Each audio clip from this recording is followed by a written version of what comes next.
everybody, and welcome to our College D&D podcast. My name is Harley Roach, and I am the GM. This is a little synopsis of our story and a recap on the first two episodes since we decided not to record them, so here we go.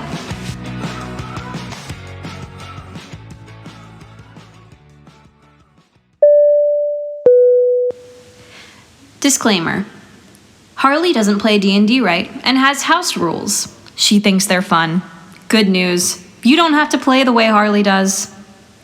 The biggest rule that may be confusing is that if one of the players rolls a natural 20, I let them roll again and add to their total. Sorry if you like rules. Content warning. Strong language, violence, and general teenage angst. Please be advised. Session 1. The girls went to summer camp. Each of the girls said goodbye to their parents and talked on the bus. Brace-faced Brad threw gum and a book at Aspen, who threw a book back at him.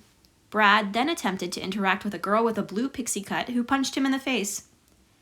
Aoife found a magic paper on the ground that read, "Meet me at the campfire after lights are out. Love, XO." Then the girls got off and met Lisa and Leo, their two camp counselors.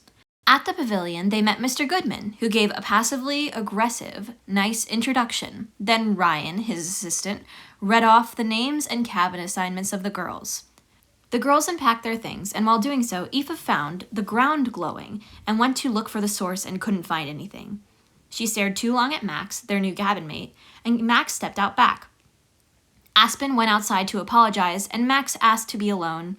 Then it was dinner time. The vegan options were not that good, but the girls enjoyed their time.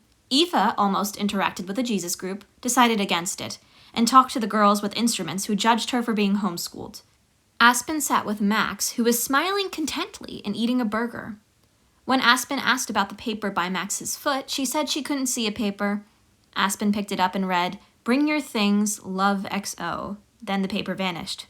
The girls made a loud protest while Mr. Goodman was talking, and were escorted by their counselors back to the cabin for punishment. Back at the cabin, they witnessed a person who looked a little like Max facing the wall and not looking to them. When questioned, they wouldn't respond, so Aoife tried to take their hood down and was stopped.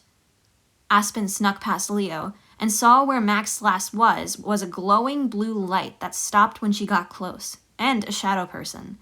The girls learned about this, caused a diversion with Gwen crying, and Leo stayed with Max while the girls talked outside. At one point they got too loud, and a voice called "Shh," and Aoife and Gwen saw a shadow hand on Aspen's shoulder. The girls caused another diversion, causing Lisa to come talk to them. As they went inside the cabin, they noticed Max and Leo were gone. Then Lisa was called for outside.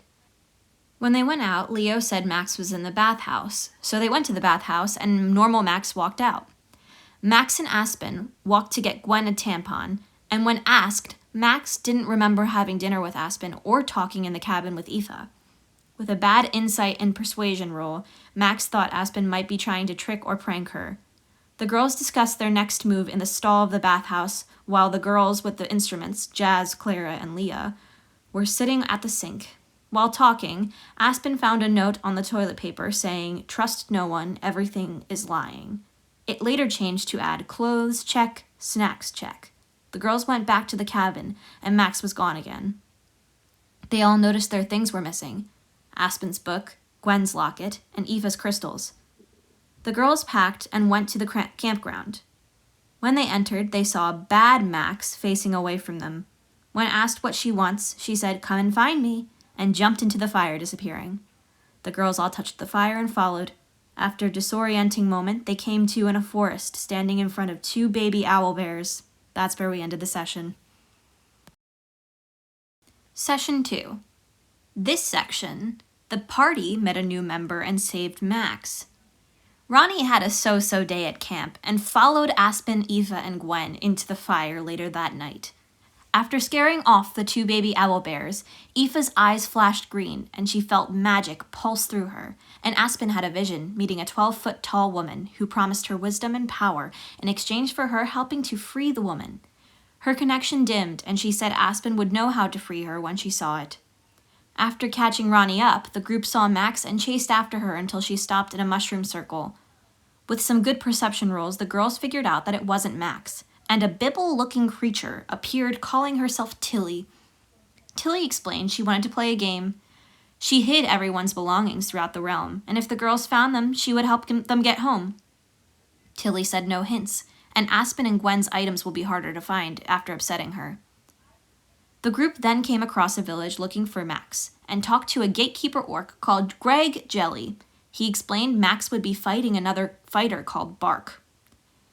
The girls went inside to find a flea market. Aoife taught another orc how to crochet, and when she tried to get a crystal in return, Tilly took it from her. Gwen noticed a paint stand and saw a real-life Crayola paint kit there. Aspen overheard two elves talking about the fight happening in a plaza. When the party went to the plaza, they met the underling, a red orc by the name of Wafflebrain, using a typewriter at a desk on a mound of dirt with a wrestling ring and bleachers behind him.